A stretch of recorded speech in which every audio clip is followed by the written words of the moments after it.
Come on, blink.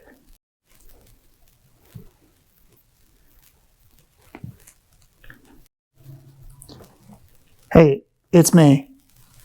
I could really use your help with this, man. The car just keeps beating me. Spring? Okay, yeah, I think I can get some work done before then. All right, thank you so much. I'll see you then. Thank you so much. It means the world to me.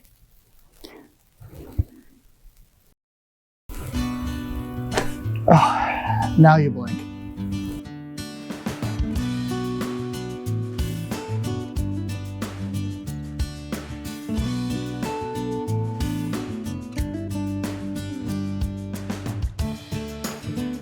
Hey everyone, welcome back to the channel. On today's episode, this is probably going to be one of the more important videos I've made in a long time, where we're going to be focusing on lessons learned around the 07K swap into my Porsche 944. Now, I'm not done, the car is not running, and I had been hoping to do this sort of at the end of the project so that way I could outline all of the things I've done wrong, so hopefully you'll learn from my example and not make the same mistakes. However, the list of mistakes that I've made just keeps getting longer and longer, so that's why this is probably going to be a part 1. There will probably be a part 2 once everything is all finished, but for now, part 1. The way that this format is going to shake out is I'm going to start talking about sort of broader topics such as ordering parts and stuff like that, and then I'm going to get into sort of nitty-gritty details about things that I've done wrong recently and recommendations I can make to avoid you having to redo what I've had to redo as you work on swapping your engine into your own Porsche 944. The first thing I want to talk about is what this build is, or what this swap is, and what it is not. The kit itself was made by Boost Brothers Garage, and it has been the only reason I've been able to take on this particular swap, and I'll give a link to it in the comments down below. But essentially, this is made for race cars. At the end of the day, and this is something that I don't think I paid as much attention to as I should have, because I'm building this mostly for road use. So things like air conditioning, things like power steering, all of the creature comforts, the Boost Brothers Garage guys never intended for this kit to go into street cars, really.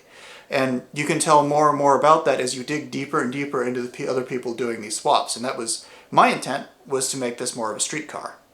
So if you're going into this build expecting to have a plug-and-play streetcar kit, you're going to have a lot more fabrication, a lot more pain that's going to come your way. So do just keep that in mind. A great example of this would be their use of a Lamborghini header and then pushing their exhaust forward through the front fender without any sort of muffler or catalytic converter or anything else like that. Now, this is actually a really cool solution to the problem, but this is only going to be for race car stuff. And that's a great example of some of the other things, such as a lack of power steering or guidance that comes with the kit, that you're just going to have to be aware of if you decide to take this on.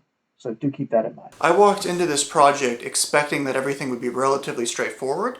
There were a lot of guides out there, both from like ECS Tuning, from Boost Brothers Garage themselves, and from Spencer, who is also linked down below. And if you want to see somebody who actually knows what it is they're doing, that might be the place to look at. However, those people are mechanical engineers, they're mechanics, they're the people who develop the kit.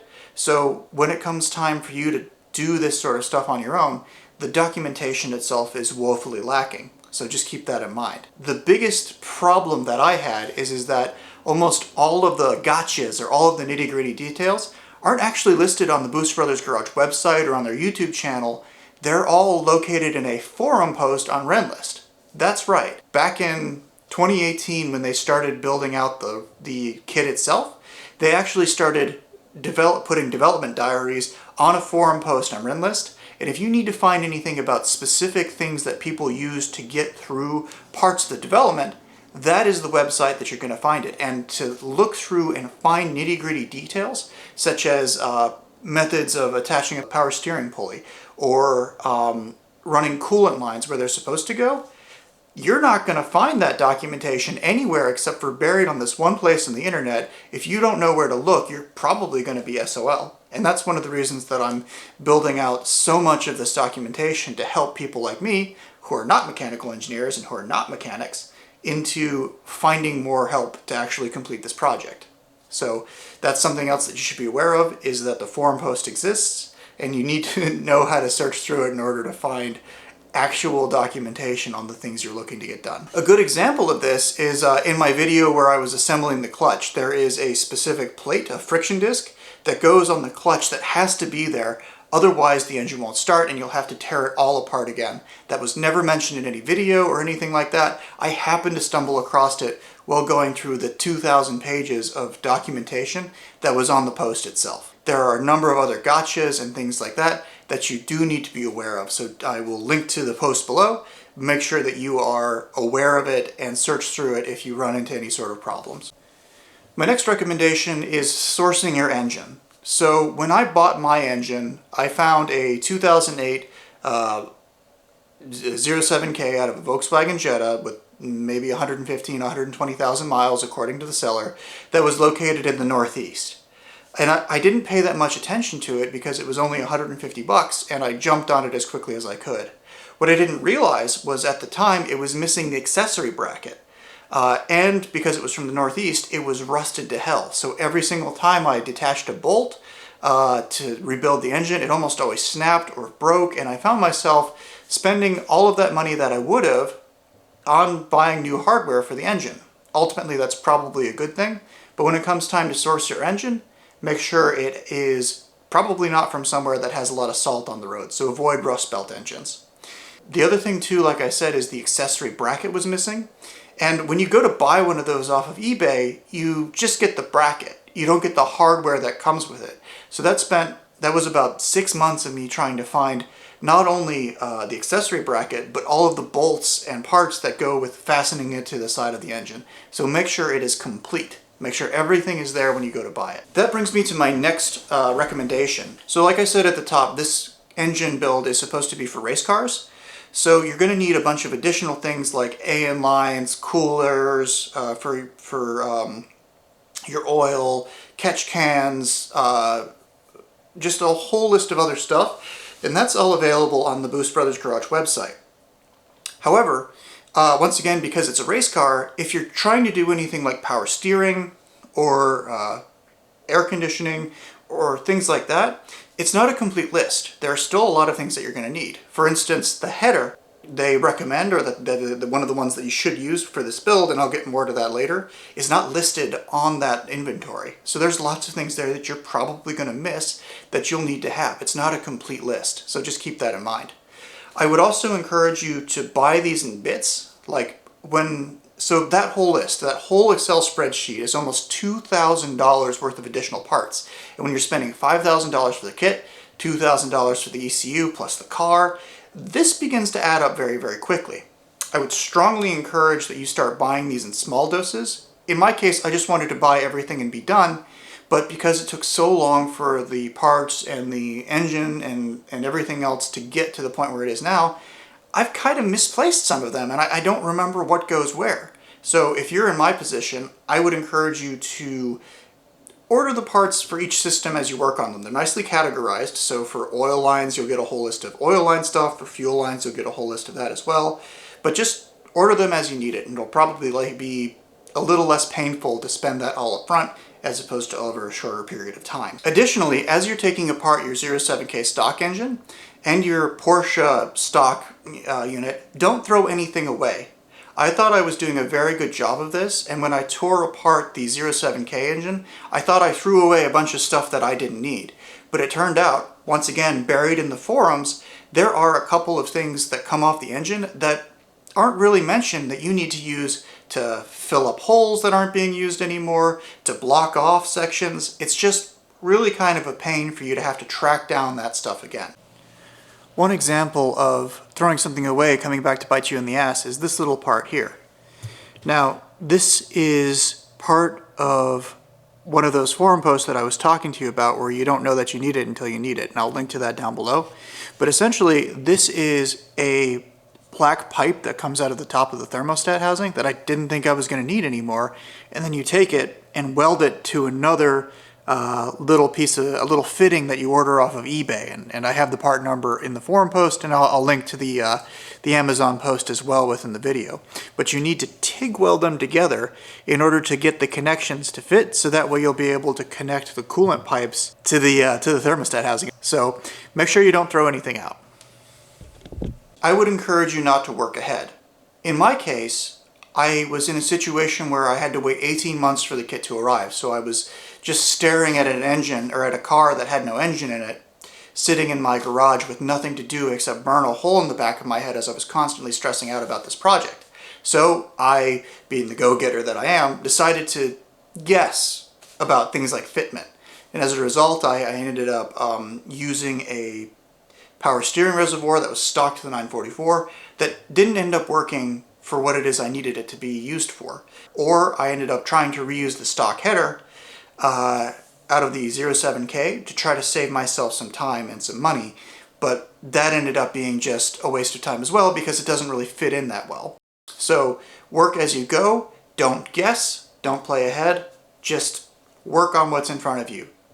Fitment is really, really tricky, and what you think might fit probably won't if you're just guessing. Speaking of the stock header, that takes me to my first piece of very specific advice, which is do not use the stock 07K header. There's a reason why almost nobody else is, and I was using it based off of a picture that I saw on the forum post where somebody was reusing it, and I'm not really sure how they routed it. But now that I'm at the point where I am trying to put the header in, it points itself right at the cross member, and it's just going to be a really sort of tricky piece of kit to work with. In my recommendation, I'd recommend the SPA 07K header, because that's actually going to project outside of the cross member and be a lot easier to work with. There's a reason so many other people are using this part. So that would be my recommendation, is avoid using the stock header. In my case, I made another mistake here because I thought I was saving a few bucks, but by the time I powder coated it, modified it incorrectly, and just started making more and more changes to it, it was already just as expensive as made no difference to the 07K SPA header that I ended up having to purchase anyway. Take a look at this header over the stock one in the picture that I showed you, and you can see that the output is just going to come down here beyond where the cross member is. So this is just going to be so much easier, and it actually sets you up well. If you ever do decide to turbocharge the car, you're going to be in a good shape to do so. And the construction on this is just so much better. It has to be an easier flowing thing, so I would honestly just say skip trying to use the stock header, get rid of it, get the right part. My next specific piece of recommendation is, well, the engine is out. There are a couple things that I did not tell you to hook up, or that has not been sort of said that you needed to hook them up, that would be an ideal thing for you to do. One of the things it might behoove you to do is to connect the tube right here that goes all the way out to this little section right here. This is the vapor tube, so it vents vapor back out of the system and into the reservoir for the coolant lines. Theoretically, I've been told that I can get that in there and hopefully get a clamp around it while it's still in the back. But this is definitely one of those things that I wish I had done while the engine was out, so keep that in mind. The other things that you should take care of involve sort of this coolant area here, the thermostat housing. This goes back to what I was talking about earlier where I said don't throw any parts out. For instance, this part right here is used to block off this valve, and that's super important. You sort of weld it shut. Nobody ever mentioned that. That wasn't something that came up until I was talking with one of the other guys doing it. The other thing too is that this, yeah, I think you can see it there. Yeah, this, it's so hard to get to. This flange right here needs to be blocked off as well. So the method I'm going to use to block off that valve there is to take one of these little plastic caps. This one is about 22 millimeter in diameter, whatever that is, and imperial is probably what you're going to find at the local auto parts store. And then I'm also going to take this cap and put it over top of it, on top of there. I'm also going to seal it using this gasket maker specifically for coolant, a little little silicone, so it'll go around the inside of the cap there, and then the silicone cap will sit on the top of it, and it'll all be tightened down with the worm gear. So that should be pretty straightforward. I'll let you see what it looks like after it's in. All right, there we go. As you can see, that first part is on. Now I just have to wrap the cap around it with worm gear. And there we go. Silicone cap. Alligator clip. No reason why you can't do that while it's in the car, but it is a little bit of a pain to get in here, so I figured I'd mention it now. Another thing you might want to take on is actually installing the master to the throwout bearing line by installing it to the throwout bearing line first. Here, let me see if I can show you. Alright, so let's see. There we go. So you see this silver line that goes into the bell housing here? That is going to be your connection from the master to the throwout bearing. Now, I didn't actually connect that until it was in there. It is possible, but it was quite a pain in the ass to finagle it up there.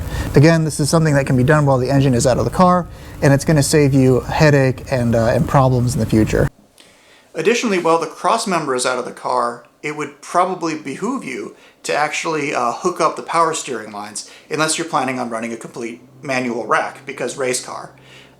Again, this is a really tight place to work, and I ended up having to take the cross member completely back out of the car to route my power steering lines to where they were supposed to go, into the back of the rack. So while you're installing the engine, but before you tighten the rack or tighten the cross member up into the vehicle, probably a good idea to sort of get a good idea as to where you're going to route those lines and fasten them in accordingly. Alright, and that's everything that I've learned recently that I think would be really helpful to you guys, so that way you don't remake some of the same mistakes that I have. I know that I was a little hard on the manufacturer of the kit for things like lack of documentation and tribal knowledge, but honestly I think those criticisms are fair, and these are areas that they could really use improvement in. However, I also realize that development of a kit like this, especially something as niche as working on a platform like the 944, is incredibly difficult, and they are a small team. I've never had any problems reaching out to Mike over at Boost Brothers Garage to answer any questions that I might have, and I would strongly encourage you to leverage him as a resource. As I mentioned, everything that I talked about in the video will be linked below, so hopefully that'll give you the opportunity to start looking for information and documentation around some of those places that I referenced. And don't hesitate to hit me up in the comments if you have any questions. I'll do my best to answer them. But again, I'm not a mechanic, I'm not an engineer. I'm just some guy who works on computers all day. So thank you guys so much for watching, and I'll see you all next time.